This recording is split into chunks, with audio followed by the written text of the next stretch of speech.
brandy at Christmas," added Arabella, "but I've never tasted brandy or port wine."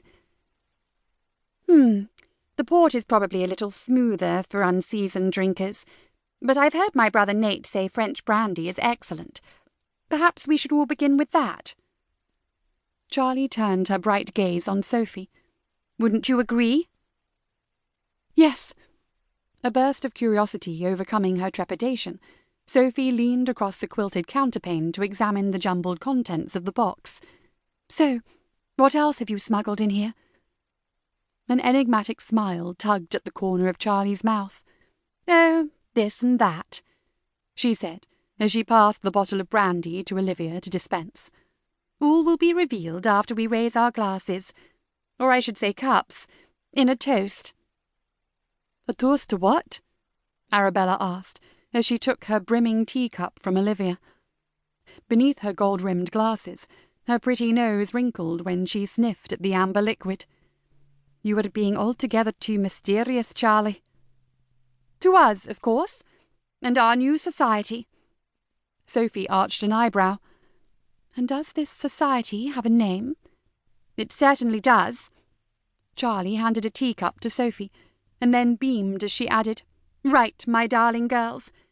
From this night on, we shall henceforth be known as the Society for Enlightened Young Women, a society that will aim to provide its members with a stimulating education in all manner of worldly matters not included in this academy's current curriculum.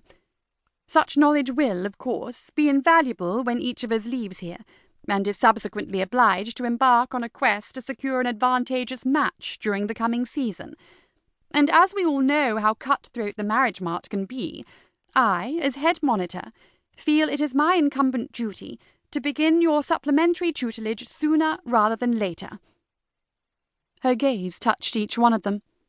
"If we are all in agreeance—" Olivia nodded, Arabella murmured yes, and Sophie's brow knit into a suspicious frown.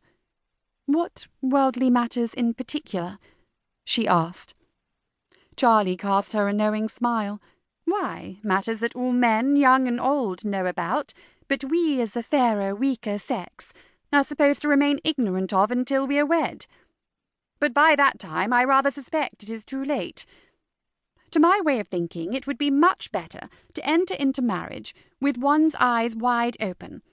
And, dare I say it, perhaps we might have a little fun along the way, too."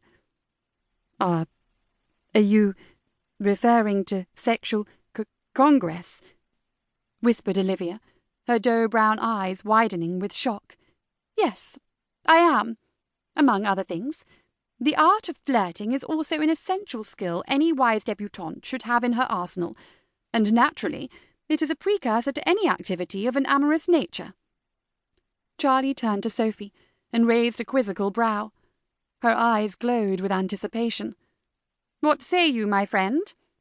You haven't responded yet."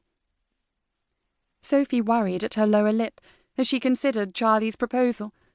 Even though she hailed from Suffolk and possessed a rudimentary knowledge of sexual congress, as it pertained to the mating rituals of farmyard animals at least, there was still much she did not know about the ways of the world, and the male of the species, compared to Charlie.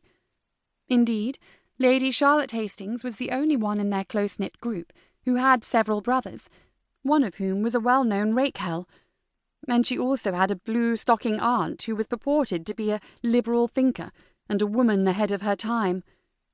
For these reasons, Sophie didn't doubt for a moment that Charlie possessed unique insights into the male mind and a singular knowledge of taboo topics. Unlike her confident, high-born friend, Sophie was not a member of the haute ton, but if Charlie was prepared to equip her with the skills and knowledge of a sophisticated debutante, she would be an avid pupil. She'd much rather possess a modicum of self-assurance, attending ton social events when the season began in earnest. Heaven forbid that she should come across as a naive and nervous bumpkin, who blushed and stammered whenever an eligible gentleman asked her to dance, or even cast a glance in her direction. "Your idea has some merit," she at last conceded with a smile. "After all, forewarned is forearmed. How often will we meet?"